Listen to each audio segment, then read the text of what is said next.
Next आपका leukaemia है CLL, chronic lymphocytic leukaemia. इसके अंदर भी लिम्फोसाइट्स का ल्यूकीमिया होगा और क्रोनिक स्टेज का होगा। तो इसके अंदर आपके बी लिम्फोसाइट्स और टी लिम्फोसाइट्स इन्वॉल्व होंगे और इसके अंदर एज इसकी रिलेटेड होगी। एज आपके 60+, 60 साल से उम्र उसकी ज्यादा होगा, 60 साल से ज्यादा का पेशेंट होगा, 60+ एज होगी। और CLL के अंदर 99% जो लिम्फोसाइट्स होते हैं वो बी लिम्फोसाइट्स होते हैं। तो मतलब ये बी लिम्फोसाइट्स का, बी सेल्स का ट्यूमर है, बी सेल्स की मिलिग्नेंसी है। 99% इसके अंदर बी लिम्फोसाइट्स ही मिलते हैं CLL के अंदर। CLL के अंदर भी लिम्फोसाइट्स मिलेंगे, लिम्फोसाइट्स होंगे, मिलिग्नेंट लिम्फोसाइट्स होंगे, मालिग्नेंट लिम्फोसाइट्स होंगे, लेकिन मैच्योर होंगे, वो भी नॉर्मल साइज के होंगे। CLL, CML, ALL के अंदर मिलिग्नेंट सेल्स थे, लेकिन वो इमेच्योर थे, ब्लास्ट सेल्स थे। लेकिन CLL के अंदर लिम्फोसाइट्स जो होंगे वो मैच्योर होंगे। और इसके अंदर क्या होगा, अब बी लिम्फोसाइट्स आपके प्लाज्मा सेल्स में कन्वर्ट होते हैं। नॉर्मली आपके जो है B lymphocytes, B cells plasma cells में कन्वर्ट होते हैं। प्लाज्मा सेल्स आपकी एंटीबॉडीज बनाती हैं,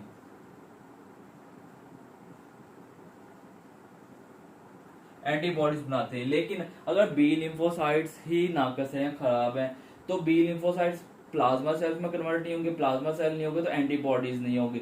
इस पेशेंट के अंदर एंटीबॉडीज जो भी आपकी IgG, IgA, आपकी जो भी एंटीबॉडीज मिलती हैं वो नहीं होती हैं। ब्लड के अंदर आपको कोई भी एंटीबॉडीज नहीं मिलेगी, क्योंकि बी लिम्फोसाइट का डिसऑर्डर है, प्लाज्मा सेल में कन्वर्ट नहीं हो रहे, प्लाज्मा सेल नहीं होंगे तो एंटीबॉडीज नहीं होंगी। फर्स्ट फाइंडिंग क्या होगी, इस पेशेंट के अंदर कोई भी आपको एंटीबॉडीज नहीं मिलेंगी। इस कंडीशन को कहते हैं हाइपोगैमाग्लोबुलिनीमिया।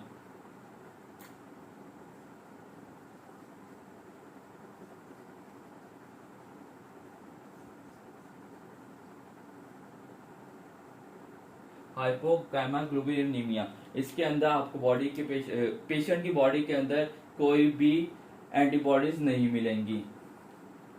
अब इसके फीचर्स क्या होंगे, यूजली ये पेशेंट एसिम्प्टोमेटिक होता है, ज्यादातर इस पेशेंट को कोई भी सिम्टम्स नहीं आते। CLL का पेशेंट 60 साल से ज्यादा का 60 साल की ज्यादा उम्र मेल्स में कॉमन है। और इसके अंदर सिम्टम्स क्या होंगे, ज्यादातर ये एसिम्प्टोमेटिक है। पेशेंट को पता ही नहीं होता है कि उसकी बॉडी के अंदर जो है लिम्फोसाइट्स हाई हैं। 60 साल से ज्यादा उम्र है, लेकिन जब सिम्टम्स आते हैं तब क्या होगा, पेशेंट के सिम्टम्स क्या होंगे। मोस्ट कॉमन इसका सिम्टम जो होता है, पूछा जा सकता है ल्यूकीमिया के अंदर, CLL के अंदर मोस्ट कॉमन जो है इसका सिम्टम होगा फटीग, थकावट। वैसे ही 60 साल से ज्यादा उम्र है, थका थका रहेगा, लेकिन इसके अंदर मोस्ट कॉमन सिम्टम जो होता है फटीग ही होगा। फटीग के अलावा पेशेंट को हेपेटोस्प्लीनोमेगैली होगी, क्योंकि इसके अंदर भी लिम्फोसाइट्स हाई हो रहे हैं, तो हेपेटोस्प्लीनोमेगैली होगी।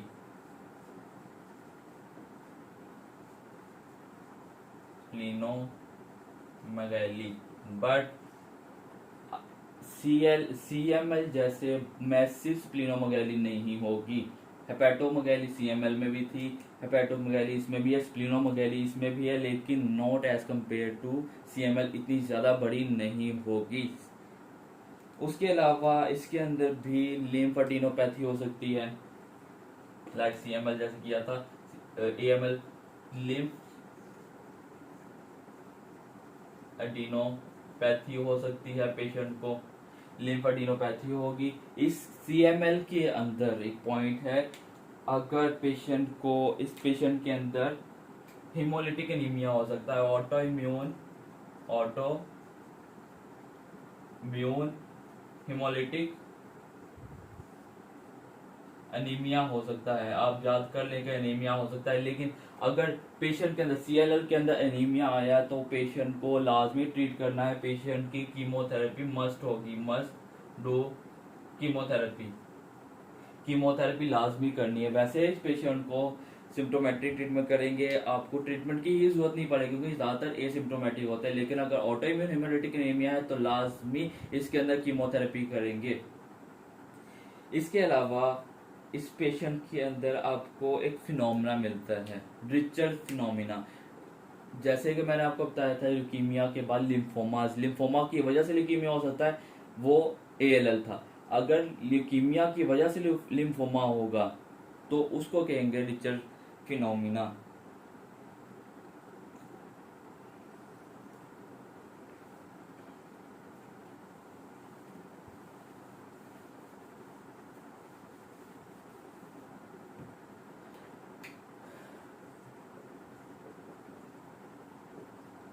रिचर्ड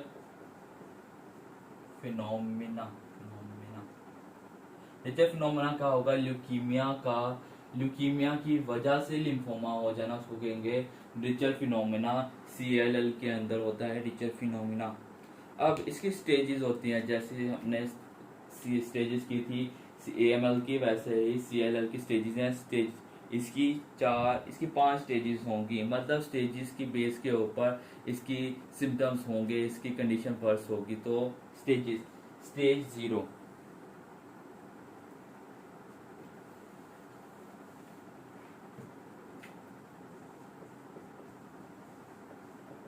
स्टेज 0 के अंदर क्या होगा? स्टेज 0 के अंदर आपको आपके पेशेंट को सिर्फ और सिर्फ लिम्फोसाइटोसिस होगी, लिम्फोसाइट्स बॉडी के अंदर ज्यादा होंगे,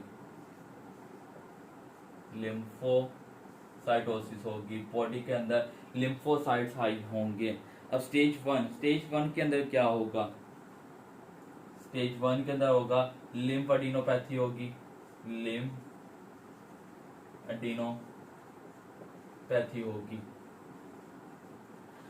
लिम्फेडिनोपैथी होगी। पहले लिम्फोसाइटोसिस होगा स्टेज 1 के अंदर, लिम्फेडिनोपैथी होगी। स्टेज 2 के अंदर होगा पेशेंट का हेपेटोस्प्लिनोमेगाली हो सकता है, होगा हेपेटोस्प्लिनोमेगाली, लीवर का, स्प्लीन का साइज बड़ा हो जाएगा स्टेज 2 के अंदर। स्टेज 3 के अंदर क्या होगा? S3 के अंदर पेशेंट को अनीमिया हो जाएगा, हेमोलिटिक ऑटोइम्यून हेमोलिटिक अनीमिया होगा। स्टेज 4 के अंदर थ्रोम्बोसाइटोपिनिया हो जाएगा, थ्रोम्बोसाइटोपिनिया मतलब प्लेटलेट्स कम हो जाएंगे। ये थी स्टेजेस। अब इन्वेस्टिगेशन, बेस्ट इनिशियल टेस्ट इसका भी CBC विद स्मीयर होगा।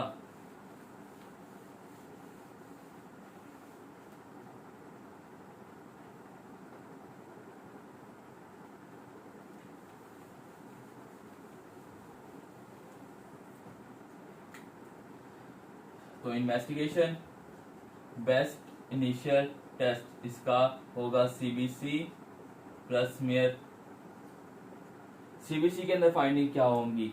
लिम्फोसाइट जो है, वो ज्यादा होंगे, व्हाइट ब्लड सेल ज्यादा होंगे। ऑफ कोर्स इसके अंदर भी सेम होगा, लेकिन इसके अंदर जो है आपने जो भी अभी तक ल्यूकीमिया किया, व्हाइट ब्लड सेल लैक्स में, लाखों में है, लेकिन इसके अंदर व्हाइट ब्लड सेल्स हजारों में होंगे। ये डिफरेशिएट करेगा व्हाइट ब्लड सेल्स इसके अंदर 20,000 से ज्यादा होंगे।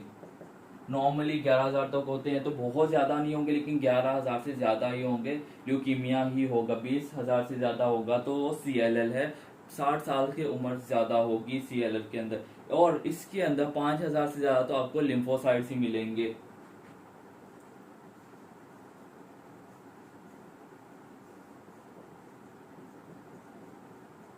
पांच हजार से ज्यादा आपको लिम्फोसाइट्स का लेवल मिलेगा CBC के अंदर। स्मीयर के अंदर क्या मिलेगा?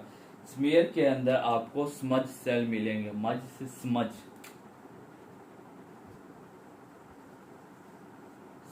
सेल्स मिलेंगे। स्मज सेल आपके लैब फाइंडिंग है, आपके माइक्रोस्कोप के अंदर आपकी जो न्यूक्लियस है उनका रप्चर होगा। तो CLL के अंदर आपके जो सेल्स है बहुत वीक हो जाते हैं कि वो इजीली रप्चर कर जाएंगे, तो इसके अंदर आपको स्मज सेल मिलेंगे।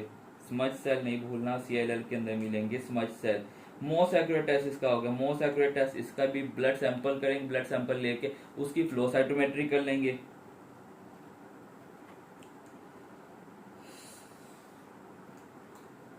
तो best initial most accurate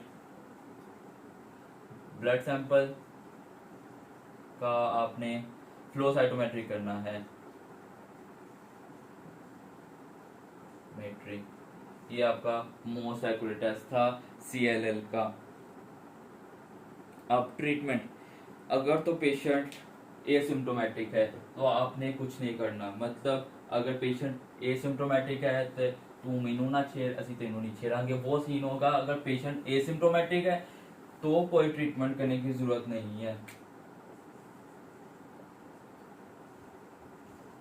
asymptomatic होगा तो नो ट्रीटमेंट रिक्वायर्ड, कोई भी ट्रीटमेंट करने की जरूरत नहीं है। लेकिन अगर तो पेशेंट को सिम्टम्स आएंगे तो आपने पेशेंट को सिम्टम्स मेनली आपके, अगर एनीमिया होगा, हिमोलिटिक एनीमिया होगा, ऑटोइम्यून हिमोलिटिक एनीमिया होगा तो कीमोथेरेपी करनी है।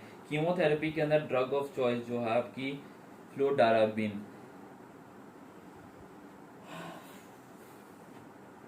आपकी अगर तो सिम्टम्स आते हैं, सिम्टोमेटिक है, तो कीमोथेरेपी करनी है, कीमो करनी है। कीमो के अंदर ड्रग ऑफ चॉइस आपकी है फ्लोडाराबिन। फ्लोडाराबिन आपकी कीमोथेरेपी की ड्रग ऑफ चॉइस है। इसके अलावा क्लोरम्ब्यूसिल भी देना है। क्लोरम्ब्यूसिल, इसके फ्लोडाराबिन के साथ क्लोरम्ब्यूसिल भी देना है। ये था आपका ल्यूकीमियास, CLL, ALL, आपकी AML एंड CML, आपकी ल्यूकीमियास हो गए हैं कंप्लीट।